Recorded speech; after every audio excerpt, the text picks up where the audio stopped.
લુણાવાડાની બધી પ્રાથમિક શાળામાં વાર્ષિકોત્સવનું આયોજન કરવામાં આવ્યું હતું। બાળકોએ અલગ અલગ સ્પર્ધામાં ભાગ લઈ પોતાના હુનરો પ્રદર્શિત કર્યા હતા।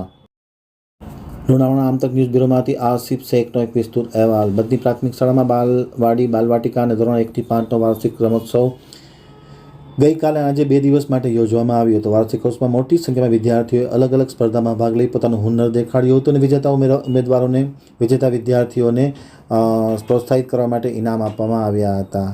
2 દિવસના વાર્ષિક મહોત્સવમાં લીંબુ ચમચી, 50 મીટર દોડ, લાંબી કૂદ, નદી કિનારો, સોઈ પુરવણી, સંગીત ખુરશી, લંગડી દોડ જેવી સ્પર્ધાઓ રાખવામાં આવી હતી। મોટી સંખ્યામાં વિદ્યાર્થીઓનો ખૂબ ઉત્સાહપૂર્વક ભાગ લીધો હતો। ખાસ કરીને શિક્ષકોની ટીમ અને વાલીગણના સનિષ્ઠ અને પ્રમાણિક પ્રયાસોથી આ બાલ મહોત્સવ અને વાર્ષિક રમોત્સવ ખૂબ જ ખીલી ઉઠ્યો હતો અને બાળકોએ અદ્ભુત પોતાના હુનર પ્રદર્શિત કર્યા હતા।